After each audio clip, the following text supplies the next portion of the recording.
What's up everyone, Maximilian here, and welcome to another episode of Breaking Down Black Ops 2 Multiplayer. Today we're going to be talking about the live streaming and esports integration that's going into Black Ops 2, some of the modes that I'm hoping for, and some of the stuff that we've already seen, and finally talk about one of the most important aspects of a Call of Duty game, and it's actually the netcode. So we'll begin with that topic right at the start. Netcode, as you guys might not understand for somebody that's watching, is one of the most important aspects when it comes to a game like Call of Duty. When it came to Call of Duty 4, World at War, and Modern Warfare 2 to an extent, these games felt pretty good. When you shot a guy, they fell. You didn't have to really deal with the issue of lag unless you had a host that was very far away, or across an entire nation, or something along those lines. It became very difficult in Black Ops. It became even more increasingly difficult in Modern Warfare 3, and hopefully this trend does not continue into Black Ops 2. It's actually gotten to the point where, in the previous two Call of Duty titles, Modern Warfare 3 and the original Black Ops, the game to an extent for the first couple of months is very difficult to play because the developers are figuring out how to fix the netcode. They do eventually. If you play Black Ops now, the game feels great. If you play Modern Warfare 3 now, the game feels pretty dang good. However, it took a long time to get to that point for both of the titles. I would say it took until the next year. Like, a game comes out in November, we don't see patches or fixes to this stuff until like January, February, and sometimes March. And even now, it's now August, and there was recently another patch for Modern Warfare 3 to fix lag compensation issues and overall better netcode experiences with players amongst many of the different types of game types. That's crazy to think that we have to wait like 6 to even more than 6 months, half of the game's life cycle, for us to actually have to get really good, decent gameplay. For you guys that don't know, the biggest issue because of this, and for a lot of guys that have been playing Call of Duty since 4, they understand this. When you go up against somebody and you have a good connection or they have a good connection, it can literally put you in front of them by about a second or behind them for about a second. This is extremely unfair for a lot of people, as if you don't have a good connection or you don't get the host sometimes, it usually does this. It changed in Modern Warfare 3, where if you had the host, you were at the huge disadvantage, and it was almost impossible for you to kill anyone at a close quarters fight.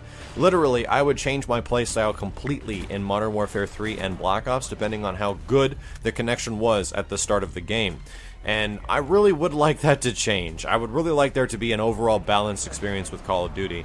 And I've even considered moving on to the PC version, because the PC version of these games do have dedicated servers.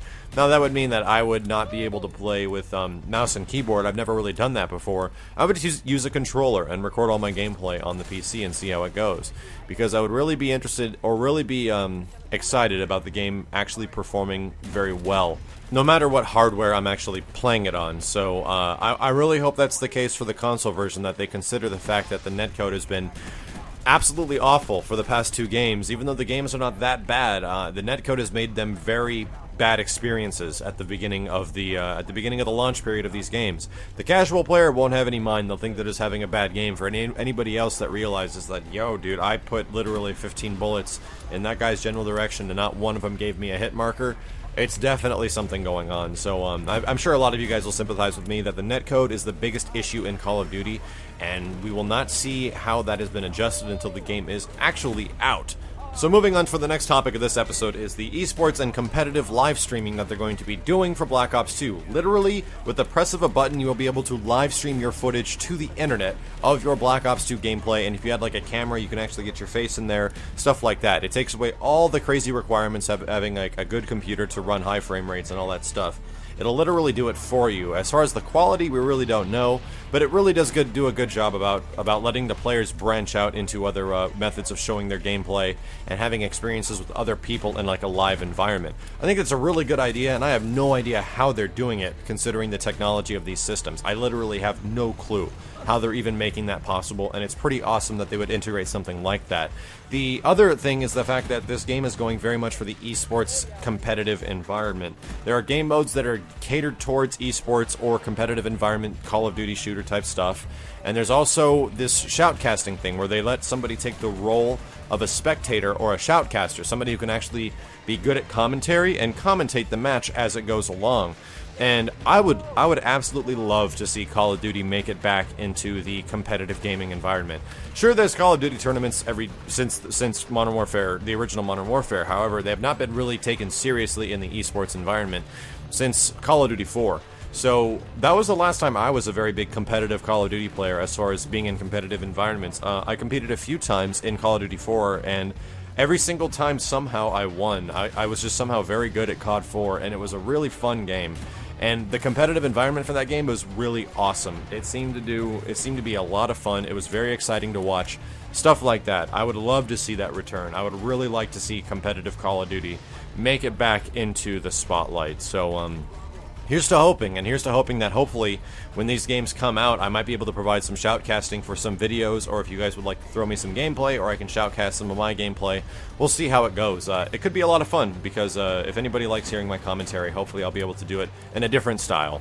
So, moving on to the last bit, and something that's really important for me is this game mode stuff. There's been this game mode between all of this footage we've been seeing from Gamescom. This mode where these guys get into an area where there's like arrows pointing down towards the area. When you get into the area, a bar starts filling up and stuff like that. It kind of reminds you of Headquarters. It kind of reminds you of Domination. But what is the mode that was the combination of Headquarters and Domination? It was pretty much War. War in the original World at War, or Call of Duty World at War from Treyarch, their first scale, like, huge multiplayer game, had a game mode called War that was available in Ground War and its own standalone, and it was absolutely awesome. It was a mode that forced people to move constantly. It forced you to play the objective. The objective was a lot bigger in some situations. You took a risk. The round could be over like immediately if someone was really proactive and he had a team that was really good, or it can take a really long time and go on for like 15 minutes of people just arduating like this huge battle to get to this one point. It was really damn cool. It's essentially a single point domination game, and it would be a lot of fun. And from what I've seen of the videos so far, I forget what the title of it is, but almost everybody in the videos is playing it, and it seems like it is actually a reinvention of War. Completely down for that. The other thing I'm ridiculously excited about is the fact that we're going to get 3 versus 3 versus 3 versus 3 type of multi-team deathmatch. I think there's 4 teams. Nonetheless, it should look, or actually it does look, completely awesome. And when you play multi-team deathmatch, like between like Halo and SOCOM of the past, those are some of my favorite modes. If you had like 2 of your friends that were really good at the game and you went in there and you just held stuff down together, oh my god, dude, it's so much fun. It's really fun to see the teamwork actually be paid off. It's fun to see all these different teams battling it out. It's like a different version of free-for-all.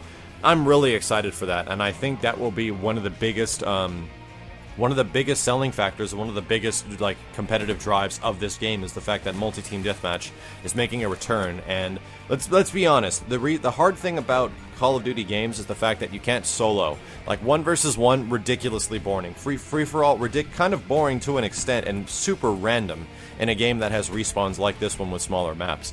You need to have a team environment, and you need to have multiple team environments to make it actually good for competitive gaming. And I think this could really do that. I think this could be completely awesome and a ton of fun to watch. So let me know what you guys think in the comments about the netcode, about the different game modes, or anything otherwise for Black Ops 2. I'll be returning back as more information becomes available, because like I said, everything we've been seeing over the past few days is from an alpha build, and will be changing as closer we get to the launch. But thank you guys very much for watching. If you want to see more Black Ops original gameplay or Modern Warfare 3, please leave a comment below. And if you enjoyed the video, I'd appreciate a thumbs up. My name is Maximilian, signing out.